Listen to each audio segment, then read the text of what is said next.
Good afternoon. പേര് കേൾക്കുമ്പോൾ നിങ്ങൾക്ക് മനസ്സിലാവുന്നതുപോലെ തന്നെ മൂവർണ്ണത്തിലെ ചക്രം എന്നതുകൊണ്ട് ഉദ്ദേശിക്കുന്നത് നമ്മുടെ ഇന്ത്യൻ ഭരണഘടനയിലെ 3 കളറുകളാണ്. അതായത് കുങ്കുമം, വെള്ള, പച്ച. ഇതിന് ഇന്ത്യൻ ഭരണഘടനയിലെ 3 നിറങ്ങളും അതിലാലേഖനം ചെയ്തിരിക്കുന്ന അശോക ചക്രവുമാണ് മൂവർണ്ണത്തിലെ ചക്രം എന്നതുകൊണ്ട് ഉദ്ദേശിക്കുന്നത്. അപ്പോൾ മൂവർണ്ണത്തിലെ ചക്രത്തിന് മൂവർണ്ണങ്ങൾക്ക് നമ്മൾക്ക് വിവിധങ്ങളായ സിംബലൈസേഷനുകൾ, അർത്ഥങ്ങൾ, വ്യാഖ്യാനങ്ങൾ ഒക്കെ ലഭിക്കും. എന്നാലും നമ്മൾ ഇവിടെ എടുക്കാൻ പോകുന്ന ഇതിൻ്റെ വ്യാഖ്യാനം എന്നത് 3 വർണ്ണങ്ങളെ ഇന്ത്യയിലെ മതവൈവിധ്യങ്ങളായി മതവൈജാത്യങ്ങളായിട്ടാണ്. അപ്പം വിവിധ മതങ്ങൾ, മതവൈജാത്യം, അതിൽ ആലേഖനം ചെയ്തിരിക്കുന്ന ചക്രം എന്നത് നിയമമാണ്. അത് അങ്ങനെ തന്നെയാണ് ആലേഖനം ചെയ്തിട്ടുള്ളത്. മറ്റേ മതവൈജാത്യം ഈ മൂവർണ്ണത്തിന് നമ്മൾക്ക് ലഭ്യമായ പല വ്യാഖ്യാനങ്ങളിലും ഈ മതവൈജാത്യമാണ് എന്നുള്ളത് പറയുന്നില്ല. അത് പറയാതെ നമുക്കറിയാം, അത് പറയാൻ കഴിയില്ല, പറയാതെ നമുക്കറിയാമെന്ന് അതിൻ്റെ വ്യാഖ്യാനകർക്കും അറിയാം. അപ്പം ഈ മതവൈജാത്യങ്ങളെ നിയമം കൊണ്ട്, അതായത് മതേതരത്വത്തിലെ നിയമം, മതരഹിതമായി ജീവിക്കുവാനുള്ള നിയമങ്ങൾ എന്നുള്ളതാണ് ഈ മൂവർണ്ണത്തിലെ ചക്രം എന്നുള്ളത് കൊണ്ട് ഉദ്ദേശിക്കുന്നത്. ഇന്ന് മതം നിഷേധിക്കുന്നവരുടെ, മതരഹിതമായി ജീവിക്കുന്നവരുടെ, യുക്തിവാദ ആശയങ്ങളിലേക്ക് കടന്നു വരുന്നവരുടെ എണ്ണം വളരെയധികം കൂടിക്കൊണ്ടിരിക്കുകയാണ്. അപ്പം അങ്ങനെ മതം ഉപേക്ഷിക്കുന്നവർക്ക്, മതരഹിതമായി ജീവിക്കാൻ ആഗ്രഹിക്കുന്നവർക്ക് ഇന്ത്യയിലെ ഏതെല്ലാം നിയമങ്ങളാണ് അവരെ സഹായിക്കുന്നത്? അങ്ങനെ മതം ഉപേക്ഷിച്ച് ജീവിക്കുവാൻ ആഗ്രഹിക്കുന്ന ആളുകൾക്ക്, മതം നിഷേധിച്ച് ജീവിക്കുവാൻ ആഗ്രഹിക്കുന്ന ആളുകളെ അടിസ്ഥാനപരമായി സഹായിക്കുന്നത് ഇന്ത്യൻ ഭരണഘടനയാണ്. ഇന്ത്യൻ ഭരണഘടനയുടെ ആമുഖത്തിൽ പ്രിയാമ്പിളിൽ 42ാമത്തെ അമെൻമെൻറ്റ് വന്നിട്ട് സെക്കുലറിസം എന്ന വാക്ക് തന്നെ എഴുതി ചേർത്തിട്ടുണ്ട്. അതുപോലെ ഭരണഘടനയുടെ അനുച്ഛേദം 25 മുതൽ 28 വരെ right to freedom of religion, മതസ്വാതന്ത്ര്യത്തിനുള്ള അവകാശമാണ് ആർട്ടിക്കിൾ 25 മുതൽ 28 വരെ പറയുന്നത്. അതിൽ വളരെ വ്യക്തമായിട്ട് എത്തീസം അല്ലെങ്കിൽ മതമില്ലാതെ ജീവിക്കുവാനുള്ള അവകാശമെന്ന് എക്സ്പ്രസ്സായി അതായത് വളരെ വ്യക്തമായി സ്പഷ്ടമായ ഭാഷയിൽ പറയുന്നില്ല എങ്കിൽ കൂടിയും അതിൽ ഈ മതം പ്രാക്ടീസ് ചെയ്യാനുള്ള അവകാശത്തിൽ ഇൻക്ലൂഡഡ് ഉൾപ്പെട്ടിരിക്കുകയാണ് മതമില്ലാതെ ജീവിക്കുവാനുള്ള അവകാശം, മതസ്വാതന്ത്ര്യത്തിനുള്ള അവകാശം, വേറൊരു മതത്തിലേക്ക് മാറുവാനുള്ള അവകാശം പോലെ തന്നെ മതമില്ലാതെ ജീവിക്കുവാനുള്ള അവകാശവും അതിൽ ഇൻക്ലൂഡഡ് ആയിരിക്കുകയാണ്. അതുമായി ബന്ധപ്പെട്ട് നമുക്ക് വളരെയധികം കോടതി വിധികൾ ഇത് ക്ലാരിഫൈ ചെയ്യുന്ന, വ്യക്തമാക്കുന്ന വിവിധങ്ങളായ കോടതി വിധികൾ നമുക്ക് കാണാൻ കഴിയും. അതിൽ 2014 സെപ്റ്റംബർ മാസത്തിൽ വന്നിട്ടുള്ള doctor Ranjith Suryakant Mohite versus Union of India എന്ന കേസിൽ ബോംബെ ഹൈക്കോർട്ടിൻ്റെ വിധിയാണ് വളരെ ശ്രദ്ധേയമായതും വളരെ ഈ കാര്യത്തിൽ വളരെ വ്യക്തമായ ഭാഷയിൽ അതിനെ വിധിയായി പറഞ്ഞിട്ടുള്ളതും. ഈ കേസിൽ രഞ്ജിത്ത് സൂര്യകാന്ത് മോഹിതെ എന്ന് പറയുന്ന കേസിൽ ബോംബെയിലെ 4000-ഓളം വരുന്ന ഈ ചർച്ച് ഓഫ് ഫുൾ ഗോസ്പൽ എന്ന് പറയുന്ന ഒരു സംഘടന, അവർ ശരിക്കും ജീസസ് ക്രൈസ്റ്റിലാണ് വിശ്വസിക്കുന്നത്. പക്ഷേ അവർക്ക് റിലീജിയൻ ഇല്ല. നോ റിലീജിയൻ എന്ന കാറ്റഗറിയിൽ പെടാൻ ഒരു മതത്തിലും അവർ വിശ്വസിക്കുന്നില്ല. അവരൊരു ദൈവത്തിൽ വിശ്വസിക്കുന്നു. അപ്പോൾ ഈ ആളുകൾ ഒരു നോട്ടിഫിക്കേഷൻ, അവർക്ക് നോ റിലീജിയൻ എന്ന നോട്ടിഫിക്കേഷൻ വേണമെന്ന് ആവശ്യപ്പെട്ടുകൊണ്ട് ഗവൺമെൻറ് പ്രസ്സിനെ സമീപിക്കുമ്പോൾ അവരത് റിജക്റ്റ് ചെയ്യുകയാണ്. ഈ ഗവൺമെൻറ് പ്രസ് അത് റിജക്റ്റ് ചെയ്യുന്നു. അപ്പോൾ ഈ സംഘടന ബോംബെ ഹൈക്കോടതിയെ സമീപിക്കുന്നു. അപ്പം ബോംബെ ഹൈക്കോടതി ഇതിനകത്ത് ഒരാളുടെ ആർട്ടിക്കിൾ 25 എന്നുള്ള റൈറ്റ് ടു കോൺസെൻസ്, അതായത് മതവൈവിധ്യ മതം പ്രാക്ടീസ് ചെയ്യുവാനുള്ള അവകാശം പോലെ തന്നെയാണ് മതം ഉപേക്ഷിക്കുവാനുള്ള അവകാശമെന്ന് ഈ വിധിയിൽ പറയുകയും വളരെ ശ്രദ്ധേയമായ രീതിയിൽ എത്തീസത്തെ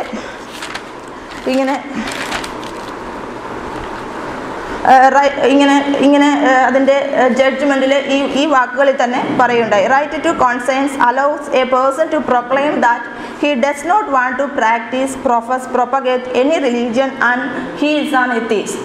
അതായത് മനസാക്ഷിക്കുള്ള അവകാശം, അതായത് തിരഞ്ഞെടുപ്പിനുള്ള അവകാശം ഉൾപ്പെടുന്നത് അയാൾക്ക് വിശ്വസിക്കാതിരിക്കാനുള്ള അവകാശത്തിൽ കൂടിയാണ്. ഒരു മതത്തെയും പ്രൊപ്പഗേറ്റ് ചെയ്യാതിരിക്കാനുള്ള, ഒരു മതത്തെയും പ്രാക്ടീസ് ചെയ്യാതിരിക്കാനുള്ള അവകാശവും കൂടെ ഉൾപ്പെടുന്നു.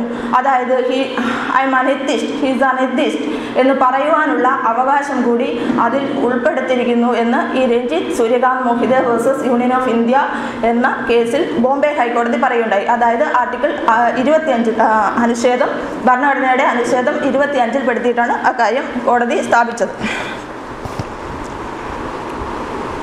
അടുത്തത് മതരഹിതമായി ജീവിക്കുവാൻ ആഗ്രഹിക്കുന്ന ഒരാളെ ഇന്ത്യയിൽ ഏറ്റവും കൂടുതൽ സഹായിക്കുന്ന ഒരു നിയമം സ്പെഷ്യൽ മാരേജ് ആക്ട് 1954 ആണ്. അതാണ് എഴുതപ്പെട്ട നിയമങ്ങളിൽ ഒരു മതമില്ലാതെ ജീവിക്കുവാൻ ഒരാളെ എഴുതപ്പെട്ട നിയമങ്ങളിൽ സഹായിക്കുന്ന ഒരു നിയമം സ്പെഷ്യൽ മാരേജ് ആക്ട് 1954 ആണ്. അപ്പം ഒരാൾ മതമില്ലാതെ ജീവിക്കാൻ ആഗ്രഹിക്കുന്ന സമയത്ത്, അല്ലെങ്കിൽ അതിനെ അങ്ങനെ മതവിരുദ്ധമായി മതത്തിന് പുറത്തേക്ക് വന്നു കഴിയുമ്പോഴേക്കും ഏറ്റവും കൂടുതൽ ആളുകൾ ചോദിക്കുന്ന, അല്ലെങ്കിൽ ഏറ്റവും കൂടുതൽ ഫേസ് ചെയ്യപ്പെടുന്ന ഒരു ചോദ്യം എന്ന് പറയുന്നത്, നിങ്ങളെങ്ങനെ വിവാഹം കഴിക്കും, നിങ്ങളുടെ കുട്ടികളെ എങ്ങനെ വളർത്തും, നിങ്ങൾക്ക് എങ്ങനെ ഏത് മതത്തിൽ പെടും, നിങ്ങളുടെ ആപ്ലിക്കേഷൻ ഫോമുകളൊക്കെ എങ്ങനെ പൂരിപ്പിക്കും, ഇത്തരം ജാതി വേണ്ടടുത്ത് മതം വേണ്ടടുത്ത് നിങ്ങൾ എന്തെഴുതും, ഇത്തരം ചോദ്യങ്ങളൊക്കെയാണ് ഏറ്റവും കൂടുതൽ നമ്മൾ ഇത്തരമൊരു ജീവിതം തിരഞ്ഞെടുക്കുമ്പോൾ, ഈ രീതിയിലുള്ള ജീവിത മാർഗം തിരഞ്ഞെടുക്കുമ്പോൾ ഫേസ് ചെയ്യപ്പെടുന്നു. അതിൽ വളരെ വിവാഹം എന്ന ഒരു കാര്യത്തിൽ ഏറ്റവും കൂടുതൽ വ്യക്തമായി പറഞ്ഞിരിക്കുന്ന നിയമവും ലഭ്യമായതിൽ വെച്ച് ഈ തരം ജീവിതത്തിലെ ഏറ്റവും സ്പഷ്ടമായ നിയമവും സ്പെഷ്യൽ മാരേജ് ആക്ട് 1954 ആണ്. ഇത് തന്നെ ഇതിൻ്റെ എയിംസ് ആൻഡ് ഒബ്ജക്റ്റിൽ തന്നെ പറയുന്നുണ്ട്, a special form of marriage which can be taken advantage by any person in India and all Indian nationals in foreign countries irrespective of their faith and either party to the marriage may profess. ആരുടെയും ഏതെങ്കിലും ഒരു party വിവാഹത്തിൻ്റെ വധുവോ വരനോ പ്രതിനിധാനം ചെയ്യുന്ന മതത്തിൻ്റെ അല്ലെങ്കിൽ മതമില്ലാത്തവരുടെ ഏതെങ്കിലും തരത്തിലുള്ള വിശ്വാസമില്ലാതെ വിവാഹം കഴിക്കുവാൻ വേണ്ടിയുള്ള ഒരു സ്പെഷ്യൽ ഫോം ഓഫ് മാരേജ് ആണെന്ന് ഇതിൻ്റെ എയിംസ് ആൻഡ് ഒബ്ജക്റ്റ് എന്നുള്ളിടത്ത് തന്നെ പറയുന്നുണ്ട്. അതിൽ വ്യവസ്ഥകൾ, ഈ സ്പെഷ്യൽ മാരേജ് ആക്ട് പ്രകാരം വിവാഹം കഴിക്കുവാൻ ആഗ്രഹിക്കുന്ന വരൻ വധു പുരുഷനും സ്ത്രീയും അറ്റൈൻ ചെയ്യേണ്ടുന്ന ചില വ്യവസ്ഥകളുണ്ട്. ആ വ്യവസ്ഥകൾ എന്ന് പറയുന്നത് അവർക്ക് രണ്ടിലൊരാൾക്കും ജീവിച്ചിരിക്കുന്ന പങ്കാളികൾ പാടില്ല. ജീവിച്ചിരിക്കുന്ന പങ്കാളികൾ പാടില്ല എന്ന് പറഞ്ഞാൽ വിവാഹമോചനം നടത്തിയവർക്ക്, വിവാഹമോചനം നടത്തിയ ആളുകളാണെങ്കിൽ നിയമപരമായി വിവാഹമോചനമുള്ളവർക്ക് വിവാഹം കഴിക്കാം. പങ്കാളിയിൽ ഒരാൾ മരിച്ചു പോയവർക്കും ഈ ആക്ട് വഴി വിവാഹം കഴിക്കാം. പക്ഷേ ജീവിച്ചിരിക്കുന്ന ഒരു പങ്കാളി നിയമപരമായി വിവാഹമോചനം നേടാത്ത സാഹചര്യത്തിൽ ഈ ആക്ട് ഉപയോഗിച്ച് വിവാഹം കഴിക്കാൻ പറ്റില്ല. ജീവിച്ചിരിക്കുന്ന പങ്കാളികൾ പാടില്ല. വിവാഹ സമ്മതം കൊടുക്കുവാൻ കഴിവുണ്ടായിരിക്കണം. അതായത് ഒരു വിവാഹത്തിൻ്റെ കോൺസിക്വൻസുകൾ അറിഞ്ഞ് വിവാഹ ജീവിതത്തിന് ആവശ്യമായ കൺസെൻറ്റ് കൊടുക്കാൻ, സമ്മതം കൊടുക്കുവാൻ കഴിവുള്ള ആളായിരിക്കണം വിവാഹത്തിൽ ഏർപ്പെടുന്നത്. വിവാഹത്തിന് അയോഗ്യമാകും വിധം മാനസികാരോഗ്യ പ്രശ്നങ്ങൾ ഉണ്ടാകാൻ പാടില്ല. മാനസികപരമായി ഒരു സമ്മതം കൊടുക്കാൻ കഴിയാത്ത, വിവാഹ ജീവിതം മുന്നോട്ട് കൊണ്ടുപോകാൻ കഴിയാത്ത നിലയിലുള്ള മാനസികാരോഗ്യ പ്രശ്നങ്ങളുള്ളവരാകരുത് ഈ വിവാഹത്തിൽ ഏർപ്പെടുന്നത്. മറ്റെല്ലാ നിയമങ്ങളിലെയും പോലെ തന്നെ വരന് 21 വയസ്സും വധുവിന് 18 വയസ്സും പ്രായമുണ്ടായിരിക്കണം. വിവാഹത്തിന് വിലക്കുള്ള ബന്ധങ്ങളിൽപ്പെട്ടവർ ആവരുത്. അതായത് ഈ വിവാഹത്തിൽ ഇതിൻ്റെ 37 ബന്ധങ്ങൾ പറയുന്നുണ്ട്. അതായത് വിലക്കപ്പെട്ട ബന്ധങ്ങൾ, അടുത്ത ബ്ലഡ് റിലേഷൻ ഉള്ളവർ, അതുപോലെ അമ്മയുടെ അച്ഛൻ്റെയൊക്കെ വഴിയിലുള്ള കസിൻസ്, ബന്ധുക്കൾ, സഹോദരിയുടെ മക്കൾ, അങ്ങനെ 37 തരത്തിലുള്ള ബന്ധങ്ങളെ നിർവചിച്ചിട്ട് ആ ബന്ധത്തിലുള്ളവരെ തമ്മിൽ വിവാഹം കഴിക്കാൻ പാടില്ല എന്നും പറയുന്നുണ്ട്. ഇത്രയാണ് ഈ വിവാഹത്തിൽ ഏർപ്പെടുന്നവർ പാലിക്കേണ്ടുന്ന വ്യവസ്ഥകൾ. അടുത്തത് സ്പെഷ്യൽ മാരേജ് ആക്ട് പ്രകാരം വിവാഹം കഴിക്കുമ്പോൾ നോട്ടീസ് കൊടുക്കുക. നമ്മൾ നോട്ടീസ് കൊടുക്കുക എന്ന് പറയുന്നത് ഈ വിവാഹത്തിന് കൊടുക്കുന്ന അപേക്ഷാ ഫോമിനാണ് നോട്ടീസ് എന്ന് പറയുന്നത്. അത് വിവാഹ രജിസ്ട്രാർക്കാണ് അപേക്ഷ സമർപ്പിക്കുന്നത്. ഇത് നേരത്തെ ഒരു 2 വർഷം മുമ്പ് വരെ നമ്മൾ രജിസ്ട്രാർ ഓഫീസിൽ പോയിട്ട് രജിസ്റ്റർ ഓഫീസിൽ നിന്ന് ഒരു ഫോം കളക്ട് ചെയ്യുക. ആ ഫോമിൽ അത് പൂരിപ്പിച്ച് പ്രായം തെളിയിക്കുന്ന ഫോം, പ്രായം തെളിയിക്കുന്നതിനുള്ള രേഖകൾ, അഡ്രസ്സ് തെളിയിക്കുന്ന രേഖകൾ, ഫോട്ടോ, 30 രൂപ ഫീസ് ഒക്കെ വെച്ചിട്ടായിരുന്നു നേരത്തെ ഇത് അപ്ലിക്കേഷൻ കൊടുക്കുന്നത്. ഇപ്പോഴത് കേരള സർക്കാരിൻ്റെ രജിസ്ട്രേഷൻ ഡിപ്പാർട്ട്മെൻറ്റിലെ വെബ്സൈറ്റിൽ ഓൺലൈൻ രജിസ്ട്രേഷനായിട്ട് വിവാഹം രജിസ്റ്റർ ചെയ്യാവുന്നതാണ്. ഇപ്പം അതിൻ്റെ ഫീസ് 1000 രൂപയായിട്ട് കൂട്ടിയിട്ടുണ്ട്. ഈ നോട്ടീസ് കൊടുക്കുന്നത് 30 ദിവസത്തെ സമയപരിധിയിലാണ് നോട്ടീസ് കൊടുക്കുന്നത്. നോട്ടീസ് കൊടുത്ത് 30 ദിവസം ഈ നോട്ടീസ് മെച്യൂർ ആകാൻ വേണ്ടി, ഈ അപേക്ഷ മെച്യൂർ ആകാൻ വേണ്ടിയിട്ട് കാത്തിരിക്കേണ്ടതുണ്ട്. ഈ സമയത്ത് ചില പ്രൊസീജിയറുകൾ വേറെയുമുണ്ട്. ഈ 30 ദിവസം കഴിഞ്ഞ് 90 ദിവസത്തിനകത്ത് വിവാഹ സർട്ടിഫിക്കറ്റുകൾ നമുക്ക് കൈപ്പറ്റാവുന്നതാണ്. അതായത് ഈ കൊടുത്ത 30 ദിവസത്തിനുള്ളിൽ ഏതെങ്കിലും ഒരാൾക്ക് ആർക്ക് വേണമെങ്കിലും ഈ വിവാഹം നടക്കാൻ പാടില്ല എന്ന് പറഞ്ഞ് ഒരു ഒബ്ജക്ഷൻ കൊടുക്കാം. ആ ഒബ്ജക്ഷൻ എന്ന് പറയുന്നത്, എനിക്ക് ഇവർ തമ്മിൽ വിവാഹം കഴിക്കുന്നതിന് ഇഷ്ടമല്ല, എൻ്റെ മോൻ ഇവരെ വിവാഹം കഴിക്കുന്ന ഇഷ്ടമില്ല, എൻ്റെ മോള് ഇദ്ദേഹത്തെ വിവാഹം കഴിക്കുന്ന ഇഷ്ടമില്ല, ഈ നിലയിലുള്ള ഒബ്ജക്ഷൻ അല്ല. ഈ വ്യവസ്ഥകളിൽ പറഞ്ഞിരിക്കുന്ന, നമ്മൾ മുമ്പേ കണ്ട ആ വ്യവസ്ഥകളിൽ, വിവാഹത്തിന് പാലിക്കപ്പെടേണ്ടുന്ന വ്യവസ്ഥകളിൽ ഏതെങ്കിലും ഒന്ന് അല്ലെങ്കിൽ ഒന്നിലധികം വ്യവസ്ഥകൾ ഇവർ ലംഘിക്കുന്നു എന്ന കാരണത്താൽ മാത്രമേ നമുക്ക് ഒബ്ജക്ഷൻ കൊടുക്കാൻ പാടുള്ളൂ. ഇങ്ങനൊരു ഒബ്ജക്ഷൻ കിട്ടിക്കഴിഞ്ഞാൽ രജിസ്ട്രാർ ചെയ്യുന്നത്, അദ്ദേഹം ഒരു 30 ദിവസത്തെ സമയപരിധിക്കുള്ളിൽ, ഈ നോട്ടീസ് പീരീഡിൻ്റെ 30 ദിവസത്തെ സമയപരിധിക്കുള്ളിൽ ഈ പരാതി അന്വേഷിക്കുകയും അത് തീർപ്പാക്കുകയും ചെയ്യുന്നതാണ്. ഇങ്ങനെ രജിസ്ട്രാറിൻ്റെ ഈ തീരുമാനത്തിൽ എന്തെങ്കിലും തരത്തിൽ നമ്മൾക്ക് പരാതി ഉണ്ടെങ്കിൽ നമ്മൾ സമീപിക്കേണ്ടത്, അതിന് അപ്പീലായിട്ട് സമീപിക്കേണ്ടത് ജില്ലാ കോടതിയിലാണ്. വിവാഹ നടപടികൾ, ഇപ്പം വിവാഹ നടപടികൾ നടക്കുമ്പോൾ നമുക്ക് വിവാഹ നടപടികൾ എന്ന് പറയുന്നത് രജിസ്ട്രാർ ഓഫീസിൽ തന്നെ നമുക്ക് 3 സാക്ഷികളുമായി പോയി രജിസ്ട്രാറിൻ്റെ മുന്നിൽ വെച്ച് തന്നെ സർട്ടിഫിക്കറ്റ് ഒപ്പിട്ട് അവിടെ തന്നെ വിവാഹം നടത്തി വരാം. അതല്ലാതെ ന്യായമായ ഒരു ദൂരത്ത് വെച്ചിട്ട് ഉള്ളൊരു ഹാളിലാണ് നമ്മൾ ഈ വിവാഹം അറേഞ്ച് ചെയ്യുന്നതെങ്കിൽ അവിടേക്ക് വേണമെങ്കിൽ ഈ രജിസ്ട്രാറിനെ കൊണ്ടുവന്ന് അവിടെ വെച്ച് സാക്ഷികളുടെ മുന്നിൽ വെച്ച് ഈ വിവാഹം നടത്താവുന്നതാണ്. പക്ഷേ ഈ വിവാഹം രജിസ്ട്രാർക്ക് നമ്മളുടെ സ്ഥലത്തേക്ക് വരിക എന്നുള്ളത്, നമ്മൾ അറേഞ്ച് ചെയ്യുന്ന സ്ഥലത്തേക്ക് വരിക എന്നുള്ളത് അദ്ദേഹത്തിൻ്റെ വിവേചന അധികാരത്തിൽ പെടുന്ന കാര്യമാണ്. നമുക്കതിനകത്ത് യാതൊരു തരത്തിലുമുള്ള നമ്മളുടെ അവകാശമായിട്ടത് ചോദിക്കാൻ പറ്റില്ല. അത് അദ്ദേഹത്തിൻ്റെ വിവേചന അധികാരത്തിലാണ്. അപ്പം ഈ വിവാഹം കംപ്ലീറ്റ് ആവണമെങ്കിൽ ഈ രജിസ്ട്രാറുടെയും സാക്ഷികളുടെയും മുന്നിൽ വെച്ചിട്ട് നമ്മൾ ഇന്നാളെ ഞാൻ എൻ്റെ ഭാര്യ അല്ലെങ്കിൽ ഭർത്താവായി സ്വീകരിക്കുന്നുവെന്ന് പറയുന്നതോടുകൂടിയാണ് ഈ വിവാഹ നടപടികൾ കംപ്ലീറ്റ് ആവുന്നത്. വിവാഹ സർട്ടിഫിക്കറ്റ് 20 രൂപയിലുള്ള ഒരു പത്രത്തിൽ വിവാഹ സർട്ടിഫിക്കറ്റ് നമുക്ക് ലഭിക്കും. അത് 20 രൂപയുടെ പത്രം കിട്ടുന്നില്ല എങ്കിൽ അതിന് മേലേക്കുള്ള തുകയുടെ പത്രത്തിൽ വിവാഹ സർട്ടിഫിക്കറ്റുകൾ നമുക്ക് വാങ്ങാവുന്നതാണ്. അപ്പോൾ ഈ ഒരു പ്രസൻറ്റേഷൻ തയ്യാറാക്കിക്കൊണ്ടിരിക്കുന്ന സമയത്ത് ഞാൻ ഫേസ്ബുക്കിൽ ഒരു പോസ്റ്റ് കണ്ടു.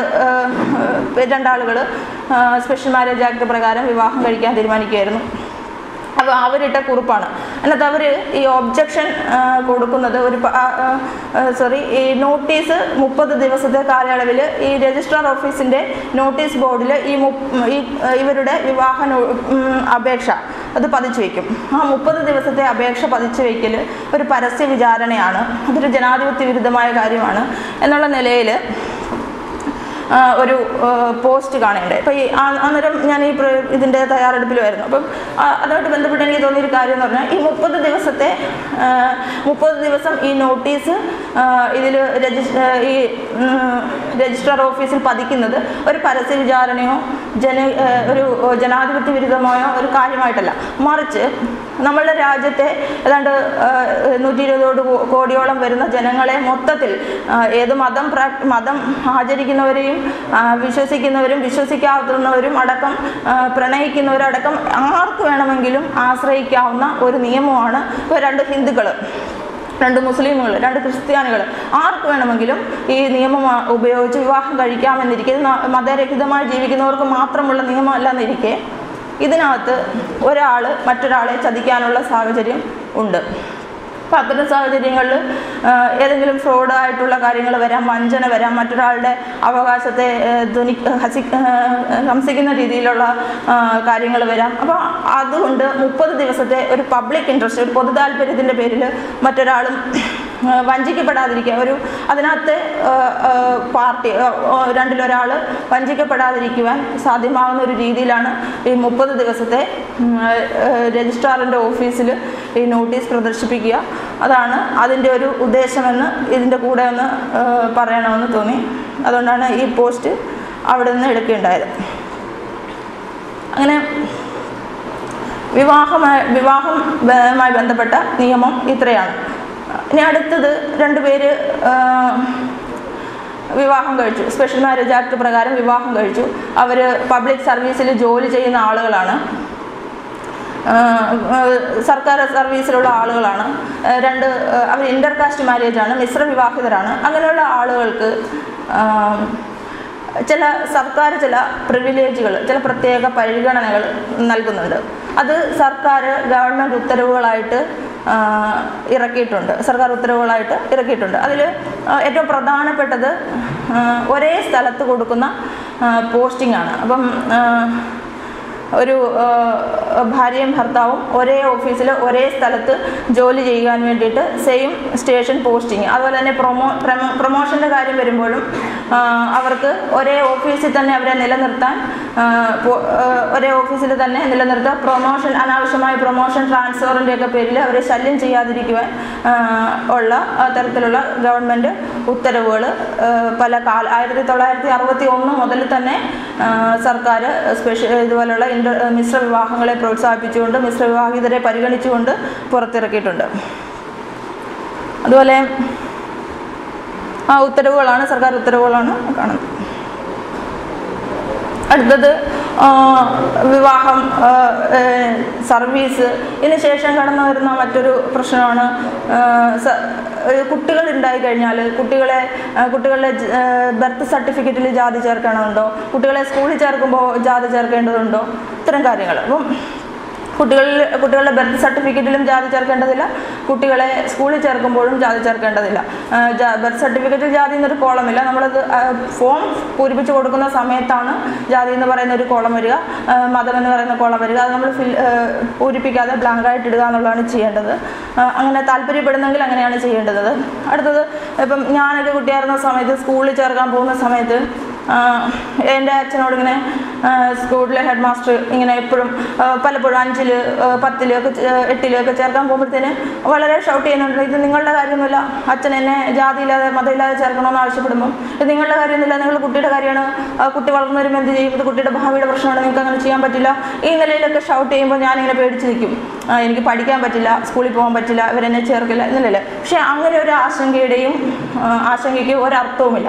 ജാതിയും മതവും ചേർക്കാൻ നമ്മൾ ആഗ്രഹിക്കുന്നില്ല എങ്കിൽ, നമ്മളുടെ കുട്ടിക്ക് ജാതിയും മതവും ചേർക്കാൻ ആഗ്രഹിക്കുന്നില്ല എങ്കിൽ നമുക്ക് നമ്മളുടെ കുട്ടിയുടെ സ്കൂൾ ചേരൽ സമയത്ത് ജാതിയും മതവും ചേർക്കേണ്ടതില്ല എന്ന് 1974 തന്നെ സർക്കാർ ഉത്തരവിലൂടെ പറഞ്ഞിട്ടുണ്ട്.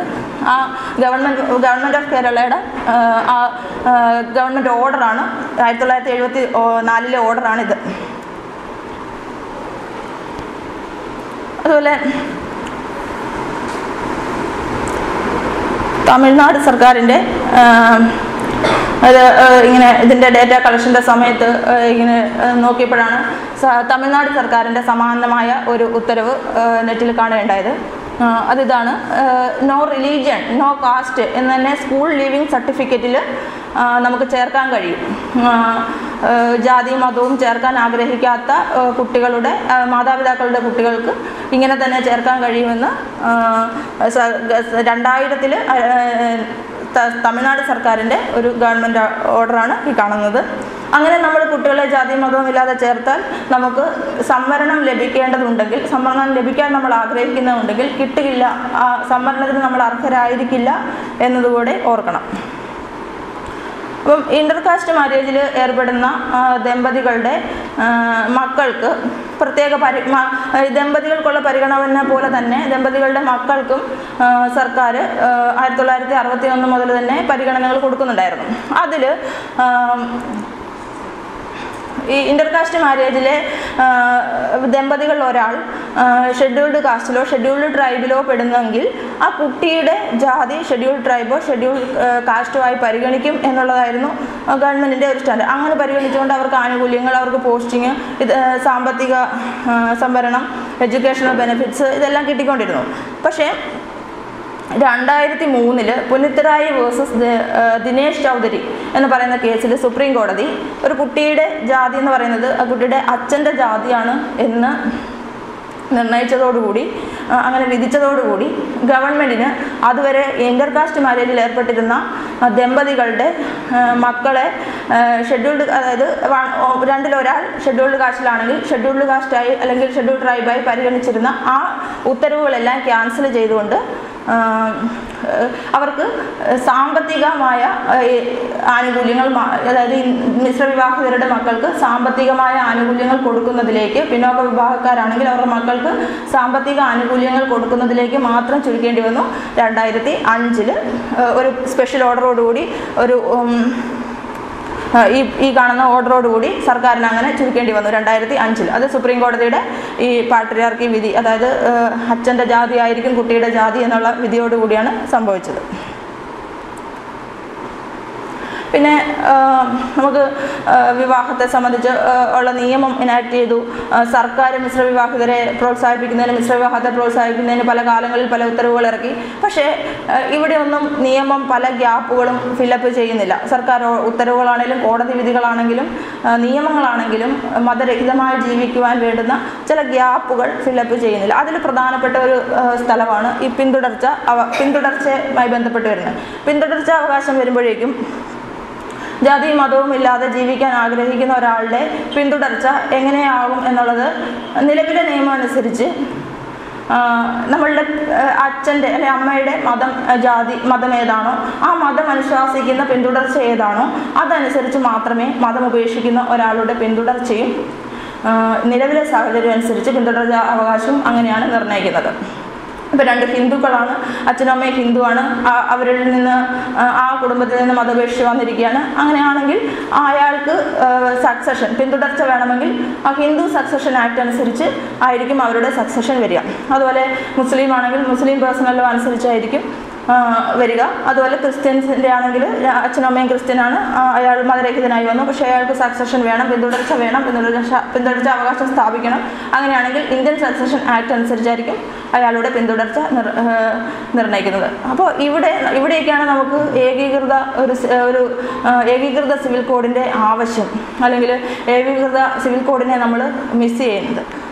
ഇവിടെ ഇത്തരം മതരഹിതമായി ജീവിക്കുന്ന ആളുകളെ, മതം നിഷേധിക്കുന്ന ആളുകളെ, മതേതരരായുള്ള ആളുകൾക്കൊക്കെ ഇത്തരം കാര്യങ്ങളൊക്കെ ആ ഗ്യാപ്പ് ഫില്ലപ്പ് ചെയ്ത് വിട്ടാൻ എല്ലാവരെയും ഒരുപോലെ പരിഗണിക്കുന്ന ഒരു നിയമം ഉണ്ടാവേണ്ടതിൻ്റെ ആവശ്യകത നമുക്കിവിടെയാണ് മനസ്സിലാവുന്നത്. അതുപോലെ സ്പെഷ്യൽ മാരേജ് ആക്ടിൽ വരുന്ന വിവാഹമോചനം, അത് രണ്ടിലൊരാൾക്ക് വിവാഹമോചനം നേടിപ്പോകണമെന്നുണ്ടെങ്കിൽ സ്പെഷ്യൽ മാരേജ് ആക്ടിൽ തന്നെ അതിൻ്റെ പ്രൊവിഷനുകളുണ്ട്. അത് 2 കക്ഷികളും ആഗ്രഹിക്കുകയാണ്, 2 ഭാര്യയും ഭർത്താവും ആഗ്രഹിക്കുകയാണ് വിവാഹമോചനം നേടാൻ. അങ്ങനെയാണെങ്കിൽ ഉഭയസമ്മതത്തോടുകൂടി അവർക്ക് വിവാഹമോചനം നേടാവുന്നതാണ്. അതുപോലെ രണ്ടിലൊരാൾക്ക് വിവാഹമോചനം നേടണം, ഒരാൾക്ക് വിവാഹമോചനം നേടേണ്ട. അങ്ങനെയാണെങ്കിൽ കുറേ ഈ താഴെ പറയുന്ന ഇത്രയും കാരണങ്ങളിൽ വിവാഹമോചനം നമുക്ക് നേടാവുന്നതാണ്. ഒന്ന്, വിവാഹേതര ബന്ധം ഉണ്ടായിരിക്കുക. 2 വർഷത്തിലധികമായിട്ട് തുടർച്ചയായി 2 വർഷമായിട്ട് ഭാര്യയ്ക്ക് ഭർത്താവിൻ്റെ വിവരമില്ല, ഭർത്താവിന് ഭാര്യയുടെ വിവരമില്ല. അങ്ങനെയാണെങ്കിൽ വിവാഹമോചനം ചോദിക്കാവുന്നതാണ്. 7 വർഷം ഇന്ത്യൻ പീനൽ കോഡിൽ പറയുന്ന ഏതെങ്കിലും ഒരു കുറ്റകൃത്യത്തിന് 7 വർഷത്തിലധികം ശിക്ഷിക്കപ്പെടുകയാണെങ്കിൽ വിവാഹമോചനം നേടാവുന്നതാണ്. അതുപോലെ ക്രൂരത, മാനസികമോ ശാരീരികമായ ക്രൂരത രണ്ടിലൊരാൾ നേരിടേണ്ടി വന്നാൽ അവർക്ക് വിവാഹമോചനം ചോദിക്കാവുന്നതാണ്. മാനസികാരോഗ്യ പ്രശ്നങ്ങൾ വന്നാൽ വിവാഹമോചനം ചോദിക്കാവുന്നതാണ്. അതായത് ചികിത്സിച്ച് ഭേദമാക്കാൻ പറ്റത്തില്ലാത്ത തരത്തിലേക്കുള്ള മാനസികാരോഗ്യ പ്രശ്നങ്ങളുണ്ടെങ്കിൽ അപ്പോഴും വിവാഹമോചനം ചോദിക്കാവുന്നതാണ്. പിന്നെ വളരെ നിർഭാഗ്യമെന്ന് പറയേണ്ടുന്ന ഒരു സംഗതി എന്ന് പറഞ്ഞാൽ, ഇപ്പോഴും സ്പെഷ്യൽ മാരേജ് ആക്ടിൽ കുഷ്ഠരോഗം ചികിത്സിച്ച് ഭേദമാക്കാവുന്ന ഈ കാലഘട്ടത്തിലും കുഷ്ഠരോഗമുള്ള ഭാര്യയ്ക്കോ ഭർത്താവിനോ വിവാഹമോചനം മറ്റേ ആളിൽ നിന്ന് വിവാഹമോചനം നേടാം എന്നുള്ളതാണ്. അത് ഈ ഹിന്ദു മാരേജ് ആക്ട് എടുത്താൽ ഹിന്ദു മാരേജ് ആക്ടിൽ അത് പറയുന്നത് ചികിത്സിച്ച് ഭേദമാക്കാൻ പറ്റാത്ത തരത്തിൽ വീര്യമുള്ള അല്ലെങ്കിൽ അത്തരം തരത്തിലുള്ള ആ ഫോമിലുള്ള കുഷ്ഠരോഗമാണെങ്കിൽ വിവാഹമോചനം നേടാമെന്നാണ്.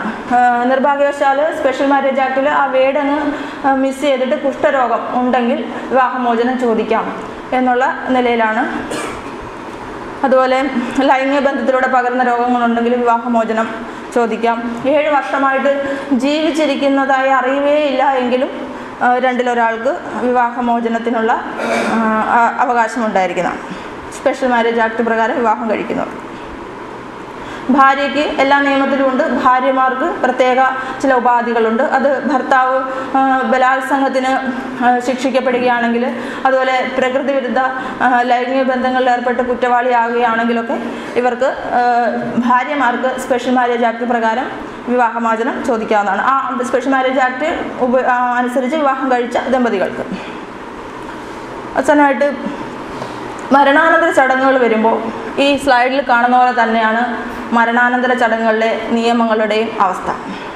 അതുവരെയൊക്കെ മതം നിഷേധിച്ച് പുറത്ത് പ്രസംഗിച്ച് ജീവിതത്തിലെ എല്ലാ കാര്യങ്ങളിലും മതത്തെ മാറ്റി നിർത്തി മതത്തിന് പുറത്ത് കടന്ന് ജീവിക്കുന്ന ആളുകളുടെ മരണം എത്തുമ്പോഴേക്കും അവരുടെ ബന്ധുക്കൾ അവരുടെ ഡെഡ് ബോഡിക്ക് അവകാശികളാകുകയും അവരെ പള്ളിയിലോ അമ്പലത്തിലോ ഒക്കെ അടക്കുന്ന മതാചാര ചടങ്ങുകളോടുകൂടി അടക്കുന്ന ഫ്യൂണറൽ നടത്തുന്ന ഒരു സ്ഥിതിവിശേഷമാണ് ഇന്നുള്ളത്. പക്ഷെ യഥാർത്ഥത്തിൽ മതം നിഷേധിച്ച് മതത്തോട് കലഹിച്ച് ജീവിക്കുന്ന ഓരോ വ്യക്തിയും അപമാനിക്കലോ അവരോട് ബഹുമാനം കാണിക്കാതിരിക്കലോ ആണ് അവസാനം. അപ്പോൾ എഴുതി വെച്ചെങ്കിൽ പോലും എൻ്റെ സംസ്കാരം ഇങ്ങനെയൊക്കെ നടത്തണം എന്ന് എഴുതി വെച്ചിരുന്നാൽ കൂടിയും അവസാന ബന്ധുക്കൾ അവർ ഇങ്ങനെയെങ്കിലും മോചനം പ്രാപിക്കട്ടെ, ഇത്രയും നാളും വഴിവഴിച്ച് നടന്നു, ഇനിയിപ്പം അവസാനമെങ്കിലും ഒരു മോചനം കിട്ടണം എന്ന് കരുതിയിട്ട് അങ്ങനെയൊക്കെയുള്ള ന്യായങ്ങളൊക്കെ പറഞ്ഞിട്ട് അങ്ങനെ വിചാരിച്ചിട്ട് മരണാനന്തര ചടങ്ങുകളൊക്കെ നടത്തി മതപരമായ ചടങ്ങുകളൊക്കെ നടത്തി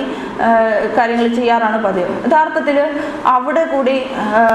അവിടെയും മതപരമായ മതം നിഷേധിക്കുവാനുള്ള അവസാന നിമിഷവും മതം നിഷേധിക്കുവാനുള്ള അവകാശം ഒരു വ്യക്തിക്ക് ഉണ്ടാവേണ്ടതാണ്. അതിൽ നിയമങ്ങളോ കോടതി വിധികളോ ഗവൺമെൻറ് ഓർഡറുകളോ ഒന്നും നിലവിലില്ല. അതുപോലെ നമ്മൾക്ക് ഇന്ന് ജീവിക്കാനുള്ള അത്യാവശ്യം കുഴപ്പമില്ലാതെയൊക്കെ മതമുപേക്ഷിച്ച് ജീവിച്ചു പോകാമെന്ന സാഹചര്യം ഇന്ത്യയിൽ നിലവിലുണ്ട്. അതിനുള്ള നിയമങ്ങളുണ്ട്. പക്ഷേ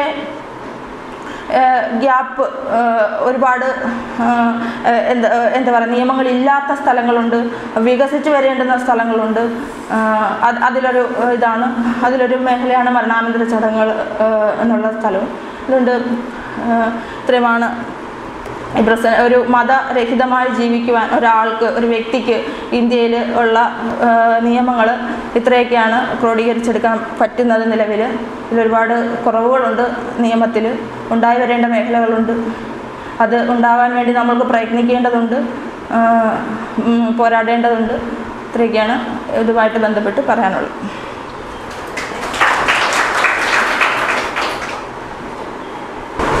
ചോദ്യങ്ങളും കൂട്ടിച്ചേർക്കലും ആവാം. എനിക്ക് ആദ്യം ഒരു ചോദ്യമുണ്ട്. ഈ സ്പെഷ്യൽ മാരേജ് ആക്ട് അനുസരിച്ചാണെങ്കിൽ ഈ നിയമപരമായ വിവാഹം ചെയ്തിട്ടില്ല, 8 വർഷം 10 വർഷത്തോളം കഴിയുന്നുണ്ട്, പിന്നെ വിവാഹം ചെയ്യാനുള്ള സ്പെഷ്യൽ മാരേജ് ആക്ട് കുടുംബമായിട്ട് കുട്ടികളൊക്കെ ആയി വിവാഹം ചെയ്തില്ല, നിയമപരമായ വിവാഹം ചെയ്തില്ല, അവർക്ക് താമസിക്കുകയാണ്. പിന്നെ സ്പെഷ്യൽ മാരേജ് ആക്ട് അനുസരിച്ച് വിവാഹം ചെയ്യുവാൻ സാധ്യമാവും. ഈ ചോദ്യങ്ങൾ വരാം, ചോദ്യങ്ങളനുസരിച്ച് കൂടിച്ചേർക്കും. എൻ്റെ പേര് ഷാജി കിഴക്കേടെന്നാണ്. ഞാൻ സ്പെഷ്യൽ മാരേജ് ആക്ട് പ്രകാരം വിവാഹം കഴിച്ച ഒരാളാണ്. എനിക്ക് എൻ്റെ ചില അനുഭവങ്ങൾ, ഇതുമായി ബന്ധപ്പെട്ട ചില അനുഭവങ്ങൾ ഇത് കൂട്ടിച്ചേർത്ത് പറയാൻ മാത്രമാണ് ഞാൻ ശ്രമിക്കുന്നത്. വിവാഹം കഴിച്ചിട്ട് 15 വർഷം കഴിഞ്ഞു. ഞങ്ങൾ വിവാഹം കഴിക്കുന്ന സമയത്ത് യാതൊരു മതപരമായ ചടങ്ങുമില്ലാതെ എറണാകുളത്തെ ഒരു സ്കൂളിൽ ഉച്ചയ്ക്ക് 3 മണിക്ക് മാല പോലും ഇടാതെ മിശ്രവിവാഹ വേദിയുടെ ഒരു രജിസ്റ്റർ ഒപ്പിട്ടുകൊണ്ട് മാത്രം വിവാഹം കഴിച്ചവരാണ്. വിവാഹം കഴിച്ചതിന് ശേഷം 1 മാസം കഴിഞ്ഞതിന് ശേഷം ആണ് സ്പെഷ്യൽ മാരേജ് ആക്ട് പ്രകാരം വിവാഹം രജിസ്റ്റർ ചെയ്യപ്പെടുന്നത്. ഞാനിതിവിടെ പറയാൻ കാരണം മിശ്ര വിവാഹം, ഇൻ്റർകാസ്റ്റ് മാരേജും ഇൻ്റർ റിലീജിയസ് മാരേജും ഒക്കെ കഴിക്കുന്നവർ സമൂഹത്തിൽ നേരിടുന്ന അല്ലെങ്കിൽ അവരുടെ കുട്ടികൾ നേരിടുന്ന ഒട്ടേറെ പ്രശ്നങ്ങളുണ്ട്. ഇവിടെ വിഷയം അവതരിപ്പിച്ച അവതരകർ ചൂണ്ടിക്കാട്ടിയതുപോലെ തന്നെ എനിക്കൊരു മകനാണ് ഉള്ളത്. അയാളെ സ്കൂളിൽ ചേർക്കുമ്പോൾ എനിക്ക് ഒട്ടേറെ പ്രശ്നങ്ങൾ അനുഭവിക്കേണ്ടി വന്നിട്ടുണ്ട്. നിലവിലുള്ള നിയമങ്ങളെക്കുറിച്ച് സ്കൂളിലെ ഹെഡ് മാസ്റ്ററിനോ അല്ലെങ്കിൽ ഹെഡ് മിസ്ട്രസിനോ വ്യക്തമായ പലപ്പോഴും ധാരണ ഉണ്ടാകാറില്ല. അത് സ്കൂളിൽ കുട്ടിയെ കൊണ്ട് ചേർക്കാൻ പോകുമ്പോൾ പ്രായോഗിക തലത്തിൽ നമുക്ക് ഒട്ടേറെ പ്രശ്നങ്ങളെ നേരിടേണ്ടി വരും. അപ്പോൾ ഇതിനെക്കുറിച്ച് ഇപ്പോൾ എസൻസ് ഇങ്ങനെയൊരു അവയർനെസ് ക്ലാസ് സംഘടിപ്പിച്ചത് വളരെ നല്ല കാര്യമാണ്. എൻ്റെ അഭിപ്രായത്തിൽ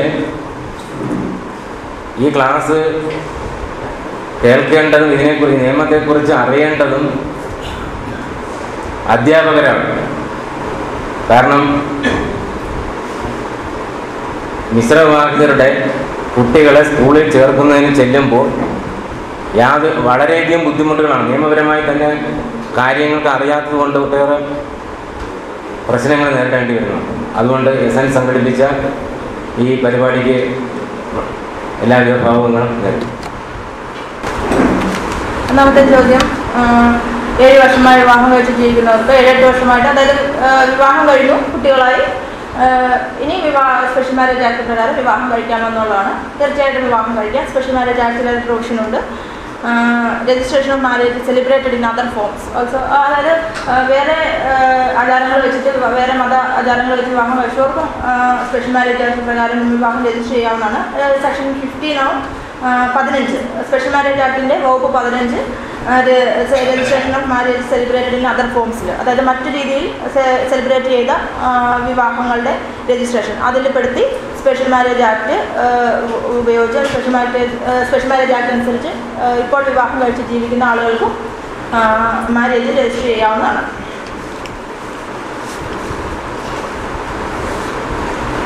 അടുത്തത് 37 തടസ്സങ്ങൾ ഉണ്ടെന്നത്. 37 തടസ്സങ്ങളല്ല, അത് 37 അതായത് ബ്ലഡ് റിലേഷൻ, സബിണ്ട റിലേഷൻ എന്ന് പറയും. പ്രോഹിബിറ്റഡ്, നിഷിദ്ധമായ കുടുംബ ബന്ധങ്ങളിൽ നിന്ന് വിവാഹം കഴിക്കാതിരിക്കുക. അതാണ് അതിൽ 37 ബന്ധങ്ങൾ നിർവചിച്ചിട്ടുണ്ടെന്നാണ് ഞാൻ പറഞ്ഞത്. അത് മദർ, ഫാദേഴ്സ് വിഡോ, അച്ഛൻ്റെ വിധവയെ വിവാഹം കഴിക്കാൻ പാടില്ല. അമ്മയുടെ അമ്മ, അതുപോലെ അതിലേക്കാളും അതായത് പ്രാധാന്യം ഉണ്ടെന്ന് തോന്നുന്നത് mother sisters daughter, father sisters daughter, നമ്മൾ കസിൻ എന്നൊക്കെ പറയുന്ന, മുറപ്പെണ്ണ് മുറച്ചെറുക്കൻ എന്നൊക്കെ പറയുന്ന ആ നിലയിലുള്ള വിവാഹങ്ങളൊക്കെ പ്രൊഹിബിറ്റഡാണ് സ്പെഷ്യൽ മാരേജ് ആക്ട് പ്രകാരം. അത് നിഷിദ്ധമായ ബന്ധങ്ങളിൽ, വിവാഹം നിഷിദ്ധമായ ബന്ധങ്ങളിൽ പെടുന്നവ ആണ്. വേറൊരു ചോദ്യം, അതാണ് ഞാൻ ഉദ്ദേശിച്ചത്. 37 തടസ്സങ്ങളല്ല, വിവാഹം കഴിക്കാൻ പറ്റാത്ത ബന്ധങ്ങളാണ്. സർക്കാർ ജീവനക്കാരനായ മുസ്ലിം പുരുഷന് രണ്ടാമത് വിവാഹം കഴിക്കാം. അത് മുസ്ലിങ്ങളുടെ വ്യക്തി നിയമം, അങ്ങനൊരു സർക്കാർ ഓർഡർ ഉണ്ടെങ്കിൽ പറ്റില്ല. അതല്ലാതെ അത് സർക്കാർ ഓർഡർ ഇല്ലാന്നാണ് ഞാൻ കരുതുന്നത്. അതായത് മുസ്ലിങ്ങളുടെ വ്യക്തി നിയമം അനുസരിച്ച് അവർക്ക് 4 വിവാഹം കഴിക്കാം. അതിൽ മറ്റ് കൂട്ടിച്ചേർക്കലുകളോ തിരുത്തലുകളോ നളിഫൈ ചെയ്യുകയോ ഒന്നും ഉണ്ടായിട്ടില്ല. അതുകൊണ്ട് ആ നിലയിൽ വിവാഹം കഴിക്കാം എന്ന് തന്നെയാണ് ഉത്തരം പറയാൻ കഴിയുക. പ്രഭാഷണം കേട്ടപ്പോൾ നമ്മുടെ ഈ നിയമത്തിലുള്ള ഒരു അപാകതയാണ് ചൂണ്ടിക്കാണിക്കുന്നത്. ഒന്നത് ഈ 1 മാസം നോട്ടിഫിക്കേഷൻ സ്പെഷ്യൽ മാരേജ് ആക്ട് വഴി വിവാഹം കഴിക്കുന്നവർക്ക് മാത്രം. ആ 1 മാസം ഇപ്പം വ്യത്യസ്ത മതവിഭാഗങ്ങളുള്ള 2 ആൾക്കാരെ വിവാഹം കഴിക്കുന്നത്. അപ്പോൾ പരസ്യമായിട്ട് ഇത് ഇങ്ങനെ നോട്ടിഫൈ ചെയ്യുന്നതുകൊണ്ട് അവർക്ക് സമൂഹത്തിൽ നിന്നുള്ളതൊരു വലിയ സമ്മർദ്ദം ഉണ്ടാകാൻ സാധ്യതയുണ്ട്. അപ്പോൾ ഇതൊരു വിവേചനപരമല്ലേ. ബാക്കി ആർക്കും, സാമ്പ്രദായികമായിട്ട് കഴിക്കുന്ന ആർക്കും ഇത് ബാധകമല്ല. ഇതിന് മാത്രം ഇതാണ്. പിന്നെ വേറെ കാര്യം വെച്ച് കഴിഞ്ഞാൽ നമ്മുടെ ഈ മതം ചേർക്കുന്നതിനെ പറ്റി, സ്കൂളിൽ മതം ചേർത്തിട്ടില്ല എന്നുണ്ടെങ്കിൽ അത് ബാക്കിയുള്ള ആനുകൂല്യങ്ങൾ നേടാൻ കഴിയില്ല. മതം ജാതി ചേർത്തിട്ടില്ല എന്ന് പറയുന്നത്. അപ്പം ഒരാൾ മതം ഉപേക്ഷിച്ച് അല്ലെങ്കിൽ ജാതി ഉപേക്ഷിച്ച് കഴിഞ്ഞാൽ സമൂഹത്തിലെ ആ ആൾ അങ്ങനെ ജാതി മാറുന്നില്ല. അപ്പോൾ അങ്ങനെ ഇരിക്കുക ഒരാളുടെ ജാതി ഉപേക്ഷിച്ച് കഴിഞ്ഞാലും സമൂഹം ട്രീറ്റ് ചെയ്യുന്നത് അദ്ദേഹം താഴ്ന്ന ജാതിക്കാരനായിട്ട് തന്നെ ആയിരിക്കും. അപ്പോൾ അങ്ങനെയുള്ള അവസരങ്ങളിൽ ഇതൊരു വിവേചനപരമായിട്ടുള്ളതല്ലേ? അപ്പോൾ അങ്ങനെ ഈ ജാതി ഉപേക്ഷിച്ച ആൾക്കാരിക്കും ഇത് കൊടുക്കേണ്ടതല്ലേ എന്നാണ് ചോദിക്കുന്നത്. അങ്ങനെ ആനുകൂല്യങ്ങൾ കൊടുക്കേണ്ടതല്ലേ? അതൊരു നിയമത്തിൻ്റെ ഒരു അപാകതയല്ലേ എന്നുള്ള ചോദ്യം. 30 ദിവസത്തെ നോട്ടീസ് പീരീഡിൽ വധുവോ വരനോ അനുഭവിക്കേണ്ടി വരുന്ന മാനസിക സമ്മർദ്ദം പലപ്പോഴും പ്രണയ വിവാഹത്തിലൊക്കെ വീട്ടുകാർക്ക് അറിയാതൊക്കെയുള്ള വിവാഹത്തിലൊക്കെ ഒരു വളരെ പ്രശ്നം നേരിടുന്നതായിട്ട് നമുക്ക് കാണാറുണ്ട്. ഇവരൊക്കെ വന്നിട്ട് ഈ നോട്ടീസ് എങ്ങനെയെങ്കിലും ഒന്ന് ഒഴിവാക്കി കിട്ടാൻ മാർഗമുണ്ടോ എന്നൊക്കെ ചോദിക്കും. പക്ഷെ അത് ഇവരുടെ മാനസിക സമ്മർദ്ദം എന്നുള്ളതിനേക്കാളുപരി ഇവിടെ ഒരാളെ വഞ്ചിക്കപ്പെടാനുള്ള സാധ്യത. മറ്റു വിവാഹങ്ങളിലാണെങ്കിൽ അന്വേഷിച്ചിട്ടൊക്കെയുള്ള വിവാഹമായിരിക്കും. അങ്ങനെ വധുവിൻ്റെയും വരൻ്റെയും ഒരു വ്യക്തമായ ടീച്ചർ ലഭ്യമായ ഒരു വ്യക്തമായ കാര്യങ്ങൾ എടുത്തിട്ടാവും ചെയ്യുക. അപ്പോൾ ഇവിടെ ഒരു സംവിധാനത്തിന്, ഒരു സർക്കാർ സംവിധാനത്തിന് എന്ത് ചെയ്യാൻ കഴിയും? അതിനകത്ത് ഏതെങ്കിലും തരത്തിൽ അതിനാണ് ഒബ്ജക്ഷൻ എന്നുള്ളത് താൻ വെച്ചിരുന്നത്. 30 ദിവസത്തിനകത്ത് ഇവർക്ക് ഈ പറയുന്ന ഇവർ വിവാഹം കഴിക്കാൻ യോഗ്യരല്ല, ഈ കാരണങ്ങൾ കൊണ്ട് വിവാഹം കഴിക്കാൻ യോഗ്യരല്ല എന്ന് ആർക്കെങ്കിലും ഒരു പരാതി സമർപ്പിക്കാൻ ഒരു 30 ദിവസം ജനുവനായി റീസണബിളായി അങ്ങനെ ഒരു കാര്യം വെക്കാതെ അവിടെ ഒരു അവകാശ ലംഘനമോ പിന്നീടൊരു വഞ്ചനയോ ഒക്കെ ഉണ്ടായി എന്ന് തിരിച്ചറിയാൻ ഒരു പബ്ലിക് ഇൻട്രസ്റ്റ്, ഒരു പൊതു താല്പര്യത്തിന് വേണ്ടിയാണ് 30 ദിവസത്തെ ഇത് വയ്ക്കുന്നത്. അപ്പം അങ്ങനെ ഇവർക്ക് ഈ ഒബ്ജക്ഷൻ വെക്കുന്നവർക്ക് ഇപ്പം ഈ നോട്ടീസ് കണ്ടിട്ട് ആരെങ്കിലും പറയുകയാണ് ഇവർ തമ്മിൽ വിവാഹം കഴിക്കാൻ പാടില്ല, വീട്ടിൽ അറിയിക്കുന്നു, പിടിച്ചു വയ്ക്കുന്നു, അങ്ങനെയൊക്കെയുള്ള സന്ദർഭങ്ങളിൽ മറ്റ് നിയമമാർഗങ്ങൾ, അതായത് ഇപ്പം ഇതുപോലെ നോട്ടീസൊക്കെ കൊടുത്തെന്ന് പറഞ്ഞാൽ പിടിച്ചു വയ്ക്കും, വീട്ടിൽ തടഞ്ഞൊക്കെ വയ്ക്കും, പെൺകുട്ടികളെയൊക്കെ പ്രത്യേകിച്ച്. അപ്പോൾ അവരെയൊക്കെ ഹേബിയസ് കോർപ്പസിലൊക്കെ വഴി റിലീസ് ചെയ്യും. അതിനൊരു ഫർദറായിട്ടുള്ള ഒരു മുന്നോട്ട് ഒരു നിയമ സംവിധാനം ഉപയോഗിച്ചുകൊണ്ട് അതിനെ മറികടക്കാമെന്നുള്ളതാണ് ചെയ്യാൻ പറ്റുന്ന കാര്യം. അല്ലാതെ നമ്മൾ അതിനെ അങ്ങനെ ഒരു വിവേചനമാകുമെന്നത് ഭയന്നിട്ട് അങ്ങനെ ഒരു കാര്യം കൊടുക്കാതിരുന്നാൽ അവരൊരു വളരെ അപകടകരമാകുന്ന ചില കാര്യങ്ങൾ മറ്റു ആൾക്ക് സംഭവിക്കാൻ അവിടെ ഒരു അവകാശ ലംഘനം സംഭവിക്കാൻ സാധ്യത ഉണ്ടാകുന്നുണ്ട്. മറ്റ് രണ്ടാമത് ചോദിച്ച കാര്യം, നമുക്കിത് രണ്ടും കൂടെ നമ്മൾ ജാതി സർട്ടിഫിക്കറ്റ് കൊടുക്കേണ്ടി വരും. ജാതി ഉപേക്ഷിച്ച് കഴിഞ്ഞാൽ ജാതി സർട്ടിഫിക്കറ്റ് നമുക്ക് എങ്ങനെയാണ് ലഭ്യമാകുന്നത്? നമ്മൾ എൻ്റെ ജാതി അല്ലെങ്കിൽ എൻ്റെ മതം, എൻ്റെ സർട്ടിഫിക്കറ്റുകളൊന്നും ചേർത്തിട്ടില്ല. അപ്പോൾ എനിക്ക് കോളേജിലൊന്നും വരുമ്പോൾ ആനുകൂല്യം കിട്ടില്ല. അപ്പം നമുക്ക് ജാതി സർട്ടിഫിക്കറ്റ് നമ്മളുടേതായി സമർപ്പിക്കാൻ പറ്റില്ല. അതുകൊണ്ട് നമുക്കതിനകത്ത് നമുക്കത് ആനുകൂല്യം വേണ്ട എന്നുള്ളൊരു നിലപാട് എടുക്കേണ്ടി വരും. അത് സാമ്പത്തികത്തിൻ്റെ അടിസ്ഥാനത്തിൽ മറ്റ് സാമൂഹ്യ പിന്നോക്കാവസ്ഥകളുടെയൊക്കെ കാര്യം അതിൻ്റെ മറ്റ് സാമൂഹ്യ പിന്നോക്കാവസ്ഥകൾ, സാമ്പത്തിക പിന്നോക്കാവസ്ഥ ഇതിനൊക്കെ സംവരണം കൊടുക്കുന്നൊരു സംവിധാനം അങ്ങനെ വരികയാണെങ്കിൽ മാത്രമേ നമുക്കത് ചോദിക്കാൻ പറ്റുള്ളൂ. നമ്മളൊരു നഷ്ടം അവിടെ ഒരു നമ്മളെ ജാതി വേണ്ട എന്ന് വെക്കുമ്പോൾ ഇത്തരത്തിലുള്ള ഒരു നഷ്ടം നമുക്ക് ഉണ്ടാവുന്നുണ്ട്. അതൊരു വിവേചനപരമായില്ല, നമ്മുടെ ഒരു പുരോഗമനപരമായി നമ്മുടെ പുരോഗമനത്തിന് വേണ്ടി നമ്മൾ സഹിക്കേണ്ടി വരുന്ന ഒരു കാര്യമായിട്ടാണ് നിലവിലത്. അത് മാറേണ്ടതുണ്ട്. അതാണ് ഞാൻ പറഞ്ഞത്, മതരഹിതമായ ജീവിതത്തിന് നിയമങ്ങൾ വികസിച്ച് വരേണ്ടതുണ്ട്. ഇപ്പം നമുക്ക് അത്യാവശ്യമൊക്കെ ജീവിച്ചു പോകാം, വലിയ പരിക്കില്ലാതൊക്കെ ജീവിച്ചു പോകാം. പക്ഷേ കൂടുതൽ നല്ലതായ രീതിയിൽ മതരഹിതമായി ജീവിക്കാനുള്ള നിയമങ്ങൾ വികസിച്ച് വരുന്ന ഘട്ടത്തിൽ ഇത്തരം കാര്യങ്ങളൊക്കെ പരിഹരിച്ച് പോവുകയുള്ളൂ. എനിക്ക് സംശയമുള്ളത്, അതായത് നേരത്തെ 37 കാര്യങ്ങൾ വിവാഹപ്പെട്ടവർക്ക് കല്യാണം നിയമപരമായി അനുവദിക്കില്ല എന്നല്ലേ പറഞ്ഞു. അതിനകത്ത് അച്ഛൻ്റെ 2ാം ഭാര്യ തുടക്കമുണ്ട്. അപ്പം സഹോദരങ്ങളുടെ മക്കൾക്ക് വിവാഹം കഴിക്കുന്നതിന് നിയമം അനുവദിക്കുന്നില്ല എന്ന് പറഞ്ഞു. അങ്ങനെയാണെങ്കിൽ ഇപ്പം കേരളത്തിലടക്കമുള്ള ഈ സഹോദരൻ്റെ മകളെ മുറപ്പെട്ടെന്ന് പറഞ്ഞ കഷ്ടമുണ്ടായിരുന്നു. അങ്ങനെ നിരന്തരമായി നടക്കുന്ന വിവാഹങ്ങളെല്ലാം നിയമത്തിന് പുറത്തായിരിക്കും. തമിഴ്നാട്ടിലാണെങ്കിൽ സഹോദരിയുടെ മകളെ വിവാഹം കഴിക്കുന്ന ഒരു ഏർപ്പാടുണ്ട്. ഇപ്പോൾ രാജ്യത്ത് ഇങ്ങനെയുള്ള നിരവധിയായ തരത്തിൽ ഇത്തരം ബന്ധങ്ങൾക്കുള്ളിൽ നിന്നുകൊണ്ടുള്ള വിവാഹങ്ങൾ നടക്കുന്നുണ്ട്. അങ്ങനെയാണെങ്കിൽ ഇതെല്ലാം നിയമവിരുദ്ധമായ കല്യാണങ്ങളല്ലേ? അതെങ്ങനെയാണ് സാധൂകരിക്കപ്പെടുക? അതല്ലെങ്കിൽ അത് ഏതെങ്കിലും തരത്തിൽ ഇത്തരം കല്യാണങ്ങൾ നടന്നു കഴിഞ്ഞാൽ അതിന് ചോദ്യം ചെയ്യാൻ കഴിയുമോ? ഈ ഹിന്ദു മാരേജ് ആക്ടിലും ഈ പറയുന്ന സബിൾഡ റിലേഷനിൽ നിന്ന് വിവാഹം കഴിക്കാൻ പറ്റില്ല എന്ന് പറയുന്നത്. പക്ഷെ ഇതൊരു കസ്റ്റം, അവരൊരു റിലീജിയസ് കസ്റ്റമായിട്ട് ആചരിക്കുന്നിടത്ത് അത് അനുവദനീയമായിട്ടും ഉണ്ട്. അതായത് ഈ സ്പെഷ്യൽ മാരേജ് ആക്ടിൽ തന്നെ പറയുന്നുണ്ട്, ഇങ്ങനെ ഒരു നിഷിദ്ധമായ ബന്ധത്തിൽ നിന്ന് വിവാഹം കഴിക്കാൻ രണ്ടിലൊരാളുടെ കസ്റ്റം അങ്ങനെ അനുവദിക്കുന്നുണ്ടെങ്കിൽ ഇപ്പം രണ്ടിലൊരാൾ പ്രതിനിധാനം ചെയ്യുന്ന മതമോ ജാതിയോ അവരുടെ കസ്റ്റം ആ വിവാഹത്തെ അനുവദനീയമാണെങ്കിൽ അത് ഉപയോഗിച്ച് ചെയ്യാമെന്നുള്ളൊരു പ്രൊവിഷൻ ഇതിൽ പറയുന്നുണ്ട്. ഇപ്പം ഹിന്ദു മാരേജ് ആക്ടിൽ സബിൾഡ റിലേഷൻസിൽ വിവാഹം കഴിക്കാൻ പാടില്ല എന്ന് പറയുന്നുണ്ട്. അപ്പം ഈ കസ്റ്റംസ് റിലീജിയസ് മതപരമായ ആചാരങ്ങളും ഇത് അനുവദനീയമാകുന്നിടത്ത് അതിനെ ഒഴിവാക്കി കൊടുക്കുകയാണ്. അതൊരു തരം എന്താ പറയുക, ഒരു കാണുന്നതിന് ആ തരത്തിലുള്ള ഒരു നട്ടല് എന്താ പറയുക, അങ്ങനൊരു തൻ്റെ കാണിക്കാൻ പറ്റാത്തതുകൊണ്ട് മതത്തെയൊക്കെ ചോദ്യം ചെയ്യാനുള്ള പ്രശ്നങ്ങൾ കൊണ്ടൊക്കെയാണ് അതിലൊക്കെയുള്ളൊരു സമ്പൂർണ്ണമായ മാറ്റം വരുന്നത്. ഇവിടെയാണ് നമ്മൾ ശരിക്കും എല്ലാ ആളുകളെയും ഒരുപോലെ ബാധിക്കുന്ന യൂണിഫോം സിവിൽ കോഡ് വരണം. പേഴ്സണൽ വ്യക്തി നിയമങ്ങളിലെ വിവാഹമോചനം, പിന്തുടർച്ച, ഇത്തരം കാര്യങ്ങളിലെല്ലാം എല്ലാ ആളുകളെയും ഒരുപോലെ പ്രതിനിധാനം ചെയ്യുന്ന നിയമം വരണം എന്ന് പറയുന്നത്, യൂണിഫോം സിവിൽ കോഡ് വരണം എന്ന് പറയുന്നത് ഇത്തരം കോൺട്രാഡിക്ഷൻ വൈരുദ്ധ്യങ്ങൾ വരുന്നിടത്ത് നിന്നുകൊണ്ടാണ്. അത് ശരിയാണോ എന്ന് ചോദിച്ചാൽ ശരിയല്ല. പക്ഷെ നിയമം ഈ പല കാരണങ്ങൾ കൊണ്ട് നിയമം ഉണ്ടാക്കുന്നത് പാർലമെന്റ്, ലെജിസ്ലേറ്റീവ് അസംബ്ലികളൊക്കെ ഇത് ഇങ്ങനെയൊക്കെ രീതിയിലൊക്കെ നടത്തി കൊടുക്കുകയാണ് ചെയ്യുന്നത്. നിയമം നിലവിൽ അതാണ്, അത് ശരിയല്ല എന്നുള്ളതായിരിക്കും നമ്മളുടെ വ്യക്തിപരമായിട്ടുള്ള അഭിപ്രായം. അങ്ങനെ അതിലൊരു പ്രശ്നം പറയുന്നുണ്ട്. അവർ രണ്ടിലൊരാളുടെ ജാതി, കഷ്ടം, ആചാരം അത് അനുവദിക്കുന്നെങ്കിൽ അത് ചെയ്തു കൊടുക്കാമെന്ന് പറയുന്നുണ്ട്.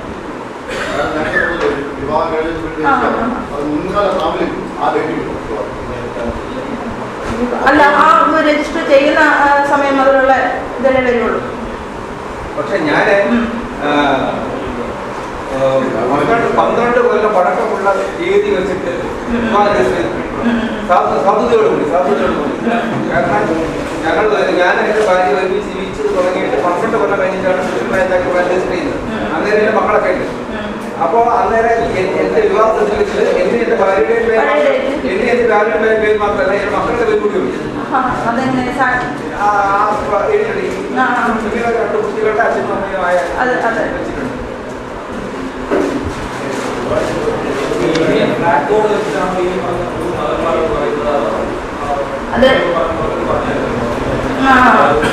അല്ലല്ല, ഞാനതന്നെ അങ്ങനെ വ്യാഖ്യാനിക്കാം. അതിന് പലതരത്തിലുള്ള സിംബലൈസേഷൻ, പ്രതീകാത്മകമായിട്ട് പല കാര്യങ്ങളും പറയുന്നുണ്ട്. പല ഔദ്യോഗിക വിശദീകരണം മറ്റു പലതുമാണ്. ഞാൻ ഇതിൻ്റെ പക്ഷെ നമ്മൾ ഈ 3 നിറങ്ങളെ 3 വിവിധ മതങ്ങളായി, ഇന്ത്യയിലെ മതവൈജാത്യങ്ങളായി എടുക്കാമെന്നുള്ളൊരു നിലയിൽ പറഞ്ഞത്. അതിനെ അശോകചക്രം എന്ന നിയമം കൊണ്ട് ഈ 3 അതായത് 3 വൈവിധ്യങ്ങൾ, അതിൻ്റെ നിയമങ്ങൾ കൊണ്ട് മതേതരമായിട്ട് ജീവിക്കാൻ പറ്റുന്ന ഒരു സാഹചര്യത്തെ പറ്റി പറഞ്ഞത്. അത് പ്രസന്റേഷനിലേക്ക് പറഞ്ഞു, അല്ലാതെ ഫ്ലാഗിൻ്റെ ആ ഒരു എഴുതപ്പെട്ട വ്യാഖ്യാനം അതല്ല. സ്പെഷ്യൽ മാരേജ് ആക്ടിൽ, എൻ്റെ പേര് രാജൻ, ഞാൻ വാട്ടർ അതോറിറ്റിയിൽ വെച്ചുകൊണ്ടിരിക്കുന്നതാണ്. ഈ സ്പെഷ്യൽ മാരേജ് ആക്ടിൽ പുരുഷൻ ഒരു റിസർവേഷൻ കാറ്റഗറിയിലുള്ള ഒരാളാണെങ്കിൽ അവരെ കുട്ടികളുടെ കാറ്റഗറി അച്ഛൻ്റെ ജാതിയായിട്ട് പരിഗണിച്ചുകൊണ്ട് എൻ്റെ റിസർവേഷനും മറ്റു കാര്യങ്ങളും ലഭ്യമാകുമെന്ന് മാഡം പറഞ്ഞു. അപ്പോൾ ഞാൻ ചോദിക്കുന്നത്, ഒരു ആൺകുട്ടിയും ഒരു പെൺകുട്ടിയുമാണ് ആ സ്പെഷ്യൽ മാരേജ് ആക്ട് പ്രകാരം വിവാഹം നടത്തിയ അവർക്കുണ്ടാകുന്നതെങ്കിൽ ആൺകുട്ടിക്ക് ഗവൺമെൻറ് നിഷ്കർഷിച്ചിട്ടുള്ള മുഴുവൻ ആനുകൂല്യങ്ങളും ലഭിക്കും, പെൺകുട്ടികൾക്കും ലഭിക്കും. ഈ പെൺകുട്ടി പിന്നീട് പോയിട്ട് ഒരു അതർ കാറ്റഗറിയിലുള്ള ഒരാളുടെ വിവാഹം കഴിക്കുകയാണെങ്കിൽ അപ്പോൾ ആ കുട്ടി വളർന്നതും ആ കുട്ടിക്ക് ജോലി ലഭിക്കുന്നതും വിദ്യാഭ്യാസം നേടുന്നതെല്ലാം ഒരു റിസർവേഷൻ്റെ പരിഗണനയിലൂടെ ആയിരിക്കുമല്ലോ സംഭവിക്കുന്നത്. അച്ഛൻ്റെ കാസ്റ്റാണെങ്കിൽ, അച്ഛൻ റിസർവേഷൻ കാറ്റഗറിയിലാണെങ്കിൽ മകൾ അത്തരത്തിലുള്ള ആനുകൂല്യങ്ങൾ നേടുകയും ആ കുട്ടി ചെന്ന അതർ കാസ്റ്റിൽ ഒരു പുരുഷന് വിവാഹം കഴിക്കുകയാണെങ്കിൽ അവരുടെ കുട്ടികൾ ഏത് രീതിയിൽ പരിഗണിക്കുന്നുണ്ട്? അതായത് ചോദ്യം, സ്പെഷ്യൽ മാരേജ് ആക്ട് പ്രകാരം 2 പേര് വിവാഹം കഴിച്ചു, അച്ഛൻ അവർക്ക് കുട്ടികളുണ്ടായി, ഈ കുട്ടികളുടെ അച്ഛൻ റിസർവേഷൻ കാറ്റഗറിയിൽ പെടുന്ന ആളാണ്. അത് വെച്ചിട്ട് റിസർവേഷൻ കിട്ടി. ഈ മകൾ വേറൊരാളെ മകളെയും ജാതി വെച്ചിട്ട്, മതവും ജാതിയൊക്കെ ചേർത്തിട്ടാണ് സ്കൂളിലൊക്കെ ചേർത്തിട്ടുള്ള റെക്കോർഡ്സ് എല്ലാം മതവും ജാതിയുണ്ട്. അപ്പോൾ അവർ വേറൊരാളെ വിവാഹം കഴിച്ചു. അപ്പം വിവാഹം കഴിച്ചതിന് ശേഷം അവർക്ക് കുട്ടികളുണ്ടായി. ആ കുട്ടികളുടെ ജാതിയാണ് ഏത് മതത്തിൽ പെടുമെന്നാണ് ചോദിക്കുന്നത്. അങ്ങനെയല്ലേ ചോദ്യം? ആ വിവാഹ ബന്ധത്തിലെ ഇപ്പം 2003 സുപ്രീം കോടതി വിധി അനുസരിച്ച് അച്ഛൻ്റെ ജാതിയായിരിക്കും ആ കുട്ടികൾക്കും വരിക. എല്ലാ ഇതിലെയും പിതാവിൻ്റെ ജാതിയായി മാറും മക്കളുടെ ജാതി വേണമെങ്കിൽ, മതം വേണമെങ്കിൽ അത് പിതാവിൻ്റെ ജാതിയും മതവുമായി മാറും റെക്കോർഡിക്കലായിട്ട്.